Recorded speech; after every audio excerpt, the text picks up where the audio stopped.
today's world where misinformation and fake news are become more commonplace, it is getting harder and harder to tell whether something is true or false. Nonetheless, how can we be sure that something is true in the first place? This philosophical question has been argued since ancient times among Greek philosophers in a branch of philosophy known as epistemology. Epistemology is a study which revolves around knowledge and how we acquire it. From this branch of philosophy, Greek philosophers have developed an idea known as skepticism. So what is skepticism? Basically, skepticism is an attitude which argues the reliability and possibility of getting knowledge about the world. This idea gained traction during the Renaissance and has inspired many great thinkers and scientists alike, especially when it comes to investigating the real nature of our world. So, how did skepticism come into being? Its roots can be traced back to ancient Greece, where it is divided into two major schools of thought, academic skepticism and Pharaonian skepticism. Both schools have vastly different approaches to skepticism.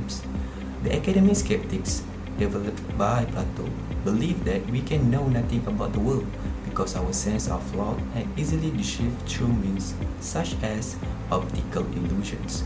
However, this approach is criticized by the Pharaonian skeptics, who believe that the academic skeptics are being dogmatic. Instead, Pharaoh of Alif, the founder of Pharaonian skepticism, argued that we should simply suspend our belief due to our lack of knowledge. Texts about Greek skepticism's ideas include works such as Academica and De Natura Deorum. However, Greek ideas and knowledge, including Greek skepticisms, were neglected during the Dark Middle Age in Europe, until there was a resurgence during the Renaissance. Next, I'm going to explain about the revival of skepticism.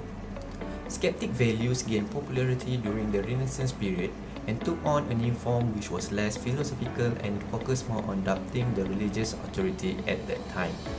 Europeans questioned the authority of the Roman Catholic Church and its role in deducting the Christian belief. Greek skepticism was revived in the 15th century through the writings of the late Greek philosopher, which is Sextus Empiricus. Perhaps the most notable skeptic of the Renaissance era was by Martin Luther, who paved the way for a new denomination of Christianity known as Protestantism. Protestantism rejected the traditional authority of the Catholic Church and insists that the Word of God in Scriptures is the only sole authority in religion. He went head-to-head with the Catholic clergy by criticizing the selling of indulgence, a monetary payment which can absolve believers of their past sins. He was excommunicated by Pope Leo X in 1521. Skeptical ideas might have not only influenced religious belief, but also the framework of scientific method. In fact, being skeptical is one of the qualities of a good scientist. Aristotle described the goal of science, or natural philosophy as it was known at that time, as the discovery about the essence of things. In other words, scientists should, for instance, find out the fundamental properties that define what something is. However, at the start of the 17th century, natural philosophers began to doubt whether the Aristotelian method is capable of finding the real essence of the world. Two different paths to skepticism led to the formulation of two very different approaches to the epistemological foundation of natural philosophy. One of them is by retaining the epistemological goal of natural philosophy of obtaining the true essence of things. Some philosophers attempted to reformulate the foundation of natural philosophy in order to find a skeptic-proof method of finding the essence of things. For example, Descartes said that a certain conclusion can be obtained using geometrical demonstration instead of sensory knowledge.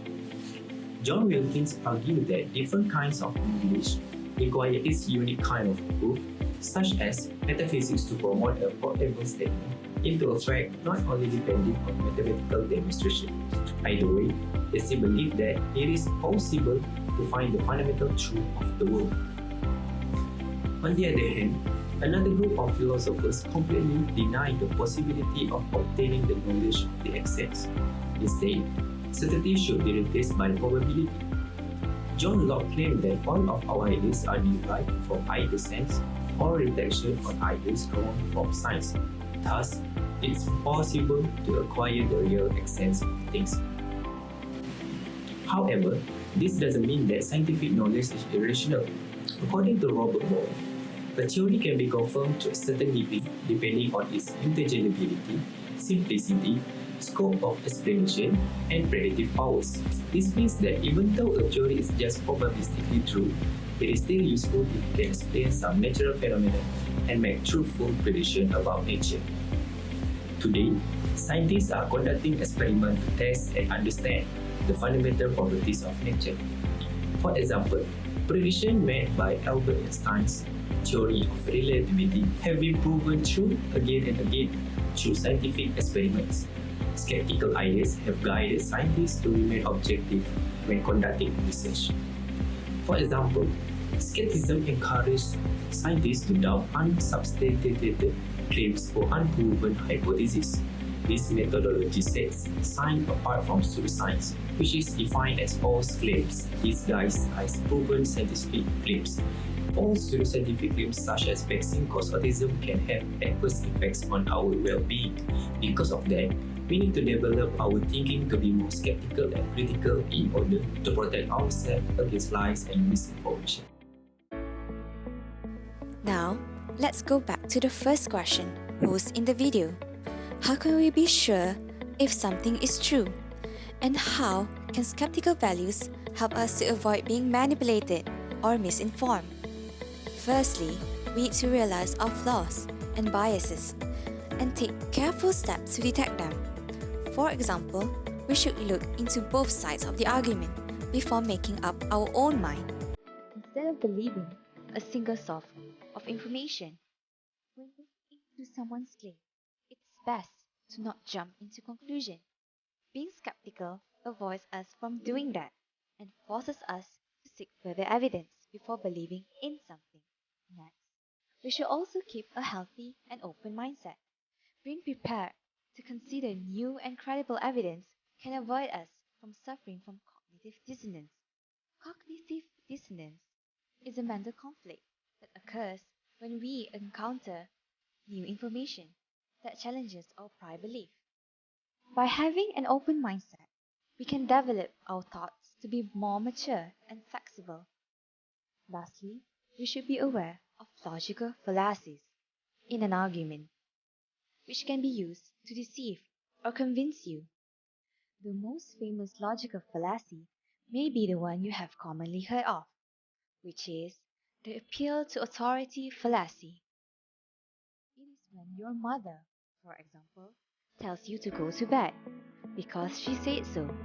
In other words, she's claiming that she is the authority and, therefore, whatever she says is right. This is a logical fallacy because it doesn't provide any solid reasoning on why you should be going to bed. By being aware of these nasty tricks, we can avoid being duped into believing illogical arguments.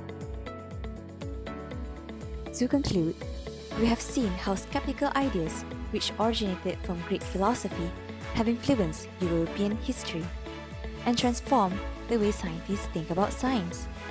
It is also important to develop a healthy level of skepticism in order to be able to. Our reasoning may be flawed and susceptible to many factors, but by being conscious about our thoughts, we can become better thinkers.